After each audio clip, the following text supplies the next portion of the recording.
নমস্কাৰ বন্ধু বান্ধৱীসকল, স্বাগতম জনাইছোঁ মোৰ চেনেলটিৰ আন এটি নতুন ভিডিঅ'লৈ। আজিৰ এই ভিডিঅ'টোত মই আপোনালোকক আছাম জিকেৰ লগত ৰিলেটেড আৰু তাৰ লগতে কেইটামান ইম্পৰ্টেণ্ট ইণ্ডিয়ান জিকেৰ বিষয়ে ক'বলৈ ওলাইছোঁ। গতিকে বেছি পলম নকৰি আহক ভিডিঅ'টো আমি আৰম্ভ কৰোঁ। প্ৰথম প্ৰশ্ন, the fourth Buddhist council take place during, অৰ্থাৎ কোনগৰাকী ৰজাৰ শাসনকালত চতুৰ্থ বৌদ্ধ পৰিষদ সংঘটিত হৈছিল? Option A Ashoka, option B Kanishka, option C অশ্বঘোষা আৰু অপশ্যন ডি পুষ্যমিত্ৰ। ইয়াৰে শুদ্ধ উত্তৰটো হৈছে অপশ্যন বি কনিষ্কা, অৰ্থাৎ কনিষ্কৰ শাসনকালতে চতুৰ্থ বৌদ্ধ যিটো সন্মিলনী বা বৌদ্ধ পৰিষদ, সেই চতুৰ্থ বৌদ্ধ পৰিষদ সংঘটিত হৈছিল।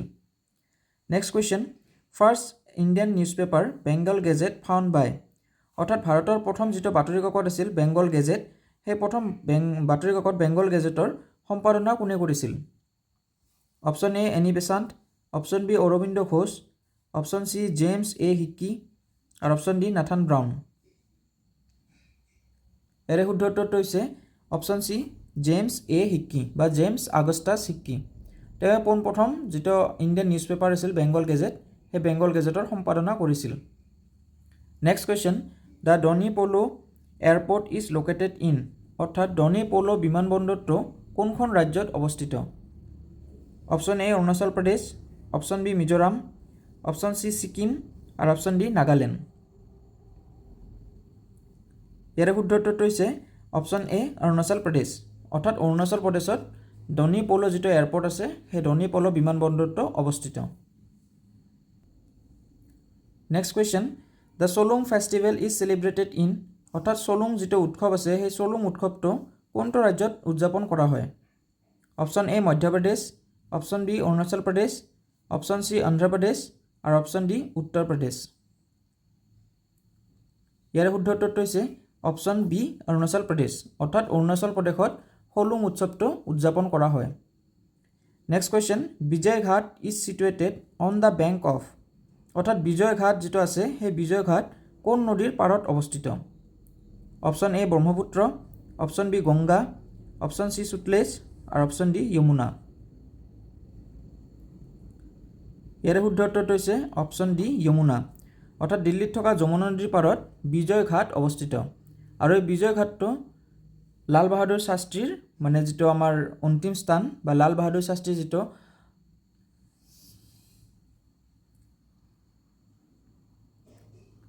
আৰু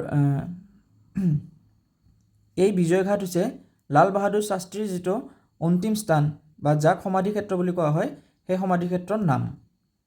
next question, the first Assamese to climb over Everest, অৰ্থাৎ মাউণ্ট এভাৰেষ্ট আৰোহণ কৰা প্ৰথম অসমীয়া ব্যক্তি কোন আছিল?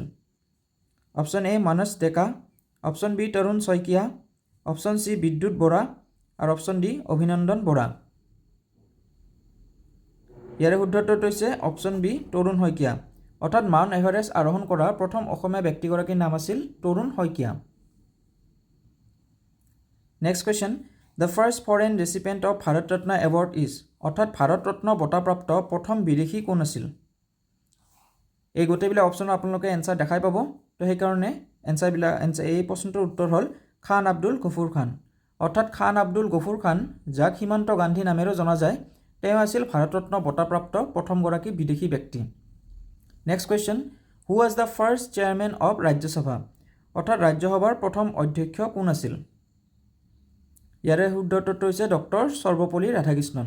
ডক্টৰ সৰ্বপল্লী ৰাধাকৃষ্ণন আছিল ভাৰতৰ প্ৰথমগৰাকী উপ ৰাষ্ট্ৰপতি, আৰু যিহেতু ভাৰতৰ উপ ৰাষ্ট্ৰপতিগৰাকীয়ে ৰাজ্যসভাৰ চেয়াৰমেন বা অধ্যক্ষ হয়, সেইকাৰণে ডক্টৰ সৰ্বপল্লী ৰাধাকৃষ্ণন আছিল ভাৰতৰ প্ৰথমগৰাকী ৰাজ্যসভাৰ chairman. Next question, the rain forest research institute in Assam is located in, অৰ্থাৎ অসমৰ কোনটো ঠাইত বৰ্ষাৰণ্যৰ গৱেষণা প্ৰতিষ্ঠান অৱস্থিত? তাৰ শুদ্ধ উত্তৰটো হৈছে যোৰহাটত।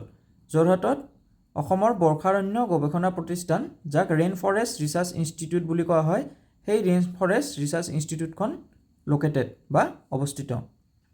Next question, my life my mission is an autobiography of, অৰ্থাৎ মাই লাইফ মাই মিছন নামৰ আত্মজীৱনীখন কাৰ? ইয়াৰে শুদ্ধ উত্তৰটো হৈছে বাবা ৰামদেৱ, অৰ্থাৎ মাই লাইফ মাই মিছন এই অট'বায়'গ্ৰাফি বা আত্মজীৱনীখন হৈছে বাবা ৰামদেৱৰ। আৰু মহাত্মা গান্ধীৰ আত্মজীৱনীখনৰ নাম আপোনালোকে জানে, তাক কোৱা হয় মোৰ সত্য অন্বেষণৰ কাহিনী বা my experiment with truth. Next question, Namdapha national park is located in, অৰ্থাৎ নামদাফা ৰাষ্ট্ৰীয় উদ্যান কোন ৰাজ্যত অৱস্থিত? তাৰ উত্তৰটো হৈছে অৰুণাচল প্ৰদেশ, অৰ্থাৎ নামদাফা ৰাষ্ট্ৰীয় উদ্যানটো অৰুণাচল প্ৰদেশত অৱস্থিত।